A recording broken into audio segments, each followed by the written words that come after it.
ప్రస్తుతం మనతో పాటు ప్రముఖ ఆధ్యాత్మికవేత్త, astrologer, professor doctor Mullapudi Satyanarayana Murthy గారు ఉన్నారు. గురువుగారితో మాట్లాడేద్దాం. నమస్కారం. నమస్కారం మణికంఠ గారు. గురుగారు, డిసెంబర్ మాసం విశేషంగా కన్యా రాశి వారి పరిస్థితి ఏ విధంగా ఉండబోతుంది? ఈ ఈ నెలలో ప్రత్యేకంగా ఎలాంటి జాగ్రత్తలు తీసుకోవాలి? సూపర్గా ఉండబోతుంది కన్యా రాశి వాళ్ళకి. కన్యా రాశి వాళ్ళకి కర్కాటక రాశిలో ఉన్నటువంటి గురువు 5వ తేదీ డిసెంబర్ 5 వరకు లాభంలో ఉన్నాడు. ఆయన అప్పుడు లాభాలు ఇస్తాడు, మళ్ళీ వెళ్ళి మిథున రాశిలోకి వెళ్ళిన తర్వాత కూడా లాభాల మీద లాభాలు. కన్యా రాశి వాళ్ళకి ఒకటే ఏంటంటే జాబ్ టెన్షన్ కొద్దిగా పెట్టాడు. ఉంటుందా, ఊడిపోతుందా ఉద్యోగం? చాలా సీనియర్స్కి మళ్ళీ ఇదంతా దీనికి కారణం ఏంటో మనుషులు కాదు, ఆర్టిఫిషియల్ ఇంటెలిజెన్స్ అనే మెషిన్. ఆ మెషిన్ ద్వారా వీళ్ళకి భయం వస్తుంది అనమాట. అంటే దీన్ని బట్టి ఏమర్థం చేసుకోవాలి, నువ్వు ఆయుధాల వల్ల టెన్షను ప్రమాదం ఉంది వీళ్ళకి అని తెలుసుకోవాలి. కాబట్టి ఈ రాహు మనకి బ్రహ్మాండంగా ఈ యొక్క శత్రువులందరినీ కూడా పారదొరులుతాడు. వీళ్ళకి మెస్మరిజం పర్వం బాగా పెరిగిపోతుంది, జీతబత్యాలు బాగా పెరుగుతాయి. హాస్టల్ వ్యాపారము, ఎలక్ట్రికల్ వ్యాపారము, సాఫ్ట్వేర్ ప్రాజెక్టులు అన్నీ సూపర్గా చేస్తారు. ఈ యొక్క సప్తమ స్థానంలో శని, సప్తమ స్థానేషు శని కళత్రపుత్రత్వ శత్రుత్వ కారణాయ నమః అన్నారు. కళత్రం అంటే భార్యతో, పితృలతో, జీవిత భాగస్వాములు కాకుండా వ్యాపార భాగస్వాములతో కూడా యుద్ధాలు చేయించేటటువంటి అవకాశాలు ఎక్కువగా ఉన్నాయి. ఆదాయాలు బ్రహ్మాండంగా పెరుగుతాయి, చక్కగా ఆదాయాలు వస్తాయి. మరి ఇంకేంటండి అని అంటే ఖర్చు కూడా చాలా అధికమైనటువంటి ఖర్చు. ఇక్కడ విచిత్రం ఏంటంటే ఈ కన్యా రాశి వాళ్ళకి పిల్లలు ఉన్నారు, పిల్లలు ఫారెన్లో ఉన్నారు, ఇండియాలో సీట్ల కోసం ట్రై చేస్తారు. అక్కడ వాళ్ళు ఉంటే ఇక్కడికి సరే తీరా చేసిన తర్వాత వాళ్ళ కౌన్సిలింగ్ ఇస్తే భార్యాభర్తలకి ఇద్దరికి ఫైటింగ్ కదా, భర్త రాడు. మరి స్కూల్లో పేరెంట్స్ ఇద్దరిని చూడండి సీట్లు ఇవ్వరు కదా, అందుకని మళ్ళీ నెక్స్ట్ అని పోస్ట్ పోన్మెంట్, ఇలాంటి చిన్న చిన్న పోస్ట్ పోన్మెంట్లు. భర్తని ఏమనలేక భార్య మరి ఇక్కడ తేరగా ఎవరిలో దొరికారంటే పంతులు గారులను వీళ్ళ గురువులే దొరుకుతారు. అందువల్ల ఏమంటారు, మీరు మాకు సహాయం చేయలేదండి అని మనం గురువులను అంటారు. ఆ విధంగా ఈ యొక్క రాశి వారికి అందరికీ కూడా మరి నిందల్ని వేసేటటువంటి ఈ యొక్క లక్షణం వస్తుంది. అటువంటి ఈ యొక్క కన్యా రాశి వారికి సడన్ గా జ్ఞానోదయం అయిపోతుంది.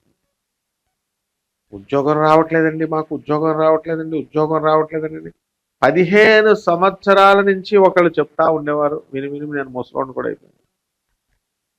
ఏమిటిరా అసలు ఎందుకు రావట్లేదు వీళ్ళకి? ఈ అమ్మాయికి ఎంత తెలివైన అమ్మాయి, అందులో లేడీ డాన్, ఆస్ట్రేలియాలో ఉండొచ్చింది ఈ అమ్మాయి, వాట్ ఈస్ ద థింగ్ అని చెప్పి సర్వే చేస్తే ఈ అమ్మాయి అప్లికేషన్ పెట్టదు. అది వచ్చిన కూడా అప్లికేషన్ పెట్టిన ప్రతి ఒక్కళ్ళకి కూడా ఈ కన్యా రాశి వాళ్ళకి ఉద్యోగాలు వచ్చేస్తాయి.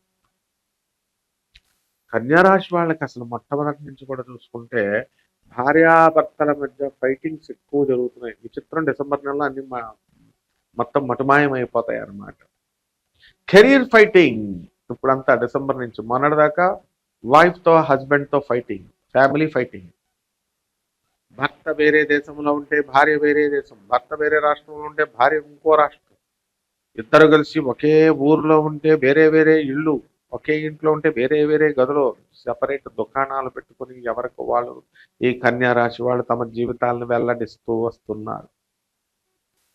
ఇప్పుడు పెళ్లి చేశాడండి పంతులు గారు, మొగుడు పెళ్ళాలి ఇద్దరు కాపురం చేసుకోవాలా, వాళ్ళిద్దరు కొట్టుకొచ్చి దొలక్కి కొట్టుకొని చచ్చిపోతే పంతులు గారు చేశాడని పంతులు గారిని అంటారనమాట. బ్లేమింగ్ ఎక్కడన్నా చేయొచ్చు, మిగతా రాశి వాళ్ళు అనరు, అది తేడా. కన్యా రాశి వాళ్ళు కూడా మిగతా నెలల్లో అనరు, డిసెంబర్ నెలలో ఫ్రస్ట్రేషన్ వచ్చేసి అంటారు.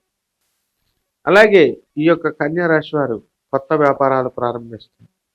ఏమిటి ఆ వ్యాపారాలు అంటే ఇనుము సంబంధమైన వ్యాపారాలు పెట్టుకోకూడదు, ఎలక్ట్రానిక్స్, తర్వాత ఈ యొక్క సాఫ్ట్వేర్ ప్రాజెక్ట్స్ ఇవి పెట్టుకోవచ్చు, హోటల్ ఇండస్ట్రీ, తర్వాత బట్టల షాపులు, కిరాణా షాపులు, ఫ్యాన్సీ షాపులు, హోల్సేల్ వ్యాపారాలు ఇవన్నీ చేయొచ్చు. బట్టల వ్యాపారాలు, గార్మెంట్స్ కుట్టడము, ఈ యొక్క కాస్మాలజీ, మంచిగా బ్యూటిషియన్, కాస్మాలజీ, ఈ వ్యాపారాలు చాలా బాగుంటాయి. అలాగే ఈ రాశి వారు దూర ప్రయాణాలు చేస్తారు. ఈ రాశి వారికి కాళ్ళు యాక్సిడెంట్ అయ్యేటటువంటి అవకాశాలు కూడా ఉన్నాయి చాలా మందికి.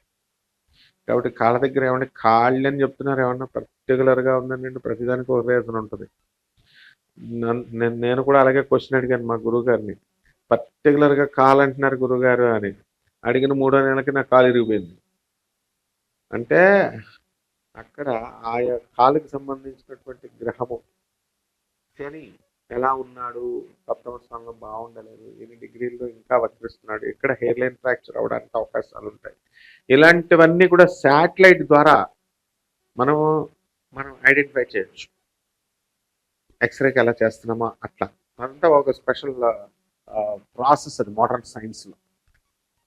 కాబట్టి ఈ యొక్క కన్యా రాశి వాళ్ళంతా కూడా పిల్లలను చూసి చాలా సంతోషపడ్డము, ఆదాయాలు బాగా పెరగడం, ప్రభుత్వం నుంచి చక్కటి ఆదాయాలు కూడా పెరగడము, ఇవన్నీ కూడా జరుగుతాయి. సోదరుల డెవలప్మెంట్ ఉంటుంది. పిల్లల చదువుల విషయంలో కూడా మీరు సహకరిస్తారు. అదేవిధంగా పిల్లలు కూడా మీకు చక్కగా రెసిప్రొకేషన్ అనేటటువంటిది ఉంటాయి. అయితే పాత ఉద్యోగాలు చేస్తున్నటువంటి వాళ్ళు మేము మానేస్తామండి ఉద్యోగాల్లో అని అంటే మానేయాల్సినటువంటి అవసరం లేదు. మీకు ప్రమోషన్స్ వస్తాయి, కొత్త ఉద్యోగాలు కూడా మిమ్మల్ని పిలిచిస్తారు చక్కగా. కాబట్టి జీతబత్యాలు పెరుగుతాయి. అలాగని చెప్పి పాత ఉద్యోగాల్ని కారణం లేకుండా వదలకూడదు. ఈ రకంగా కనుక చేసుకున్నట్లయితే బ్రహ్మాండంగా ఉంటుంది.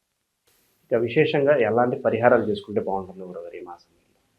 పరిహారాలు ఏంటంటే కన్యా రాశి వారికి శని జపం చేయాలా, శని స్తోత్రాలు చదవాలా, శనికి కిలోంపావు నల్ల నువ్వుల్ని నల్లని వస్త్రాలను ఇచ్చి పేద బ్రాహ్మణులకి శనివారం నాడు ఉదయం, ఈ శని కదా, ఉదయము 8 గంటలకి దానం చేసుకోవాలా. దశమహావిద్యల్లో ఒకటైనటువంటి మహాకాళి అమ్మవారి యొక్క మంత్ర జపాన్ని చేసుకోవాలా. ఆ అమ్మవారి యొక్క హోమాన్ని వీరు ఇళ్లలో జరిపించుకోవాలా. అలాగే నల్లని వస్త్రాలని వీళ్ళు చక్కగా శనివారం నాడు ధరించాలి. ధరించకూడదేమో అనుకొని భయపడి చాలా మంది ధరించరు. అలాగే శనీశ్వర స్వామి వారికి చక్కగా అభిషేకం చేసుకోవడము, ఓం శనేశ్వరాయ నమః అంటూ ఖాళీ కుదిరినటువంటి సమయంలో రావి చెట్టు చుట్టూ ప్రదక్షిణలు చేసుకోవడం ద్వారా బ్రహ్మాండం ఉంటుంది. ఓవరాల్గా ఈ రాశి వాళ్ళందరికీ ఈ మాసం ఏ విధంగా ఉండబోతుంది, ఎలాంటి జాగ్రత్తలు తీసుకోవాలి, అద్భుతంగా వివరించారు. ధన్యవాదాలు. ధన్యవాదాలు.